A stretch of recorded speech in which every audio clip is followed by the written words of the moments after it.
Great, I've got Bobby Capuccio with me today for Coffee with Bobby and Jane. And we've got 3 points I want from you today. 3 points. I noticed that, particularly those of us who work in the community, it is fact that at certain times of the year, this being one of them, that classes start to drop off. And people generally, or instructors are generally starting to panic. How can I get the people that aren't coming back to my classes? So what I want are 3 tips from you on number 1, focusing outside of who's not coming and generating new business. And 2, how can we keep our clients for longer? How can we incentivize them by looking ahead to come at the times when they would normally give themselves a week off or give themselves a holiday or give themselves a break? Well, that's a very good question, Jane. I've got a lot of benefit from, over the years, consulting with a lot of different health clubs. And from that, seeing a lot of what works, what doesn't work, and what curiously works in some instances but doesn't work in others. And one thing that's time-tested is feet on the street.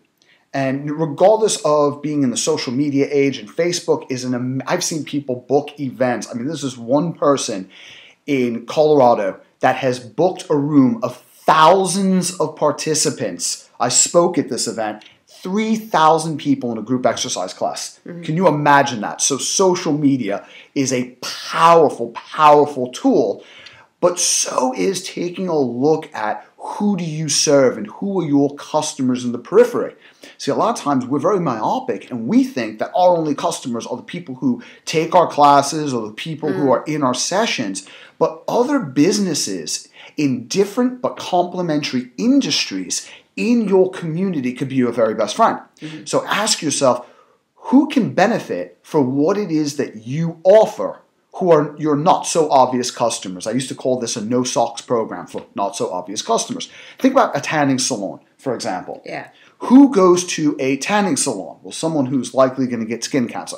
But beyond that, people who want to change the way they look. Right? So somebody goes into a tanning salon because they've got an event coming up, or they just think that nice orange glow really suits them, and it does, some people. And so you can go in there, I've done this many times, and say, hi, can you tell me the difference between your 5-package program, and I'd look up there, and your 25-package program. And at this point, they don't know whether or not I am a customer or what I'm doing this, so they give me the answer, and usually it's just a price incentive. Well, we can shave a little bit off the price if you do 5, but if you commit to 25, you can save a little bit more. So I said, well, are you the manager? If they're not the manager, speak to the manager and tell them, look, people come here because they want to change the way they look. Yeah. What about this? You have a 5-session program, but for the 25-session program, you could get a month free at my facility. We will give you an induction, which we would do for every guest, every client anyway, and design you a program, not extremely customized if they paid for personal training, but way better than they're getting anyway.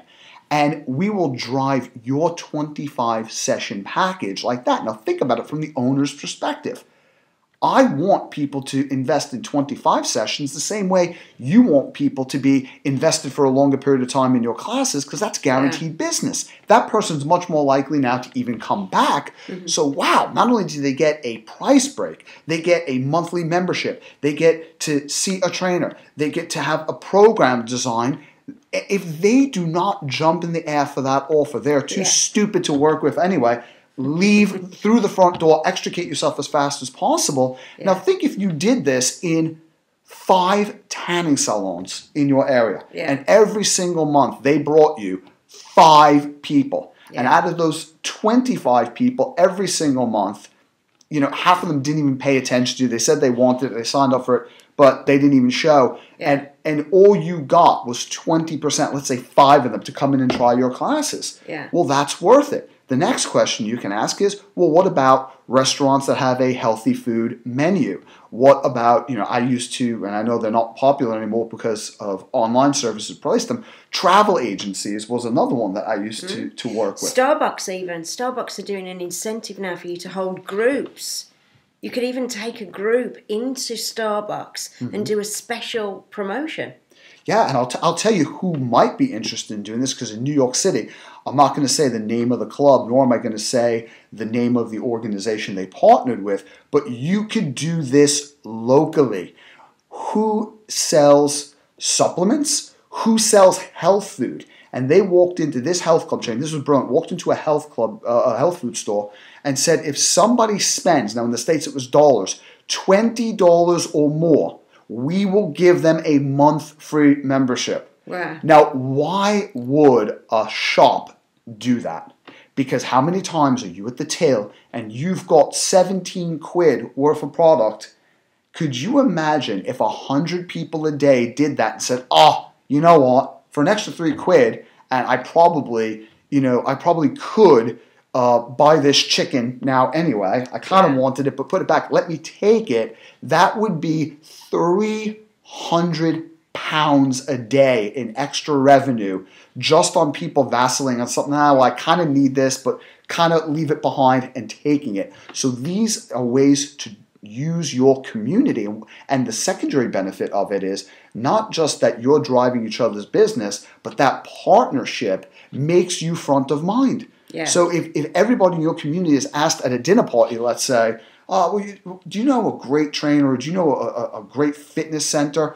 You're the one that they're going to recommend. So that's number one. Number two, and this is a spin-off of the first idea, is how do I bring people into my environment and take them out of the marketplace? See, there used to be a huge amount of pressure to join today.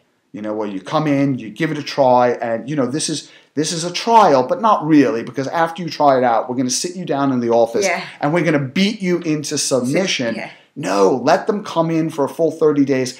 Guests are good. If 30 days is too much to wrap your head around, 2 weeks. But if you're giving them the best experience, the best class possible, whether you're a studio, whether you're working in a health club chain, whatever you're doing, they're not out there shopping around. And our job is to follow up with them after sessions. Yeah. See how it went. Follow up with them before sessions.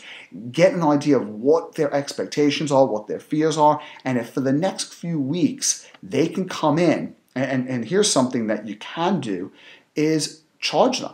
When somebody comes in, first thing you do is charge their credit card, is take their credit card number and say, right, we will not charge you as long as you take a certain number of classes per month. So let's say it will give you a month free, and if you attend 8, we will not charge your credit card. But if you take 7, well, you don't really have the consistency for us to reserve a space for you, because these classes are in very high demand. So now you're offering them a trial, but you're also giving them an incentive to make it habitual, because for 8, that's going to average to about 2 a week. So if somebody does something twice a week for a certain amount of weeks, because of, and we talked about cognitive dissonance before, so I'm not going to go back into it, that psychologically makes it harder for them not to come back, and they get into a flow, they're in a group, they're connecting with people in the class, they're getting to know them. They're far more likely, if we don't pressure them, to stay on board once those 30 days are over. And the third thing that we can do to capture them is when they come into our facility, put an exclusive Facebook fan page up that not anyone could like. This is only for people who are in your facility, clients who have been in your classes, they've experienced what you have to offer. These are your insiders. And make it an exclusive group where they can get education on topics that pertain to them, to 80% of the goals. And they could talk amongst themselves. The best thing that can happen is you get people and have plants. Have people that you know that are consistent clients that will go in and start posting, because people won't post, but when they see other people posting about really provocative stuff, when I start posting and I start moderating, I become the de facto leaders, one of the de facto leaders in that group. At that point, I own this process. So exercising in your facility is not something I do. It's part of who I am. So I am your facility. Think about Harley Davidson. Part of what makes their customers so passionate is not just who belongs to the group, but who's on the outside. the rebel image wouldn't really sell if everybody was a rebel. Yeah. But I get to, every couple of weeks throw on some leather and go out and really look like I'm really hard, even if I'm a physician or a dentist during the week. You know what? I don't want to be part of the Ducati group, even though Ducati makes really great bikes. I see myself identifying with this group so much, I'll tattoo their brand on my body. That's brand loyalty. So just because you get somebody in there, it's not just about filling the class. What do you do to psychologically make them own your company and what it stands for?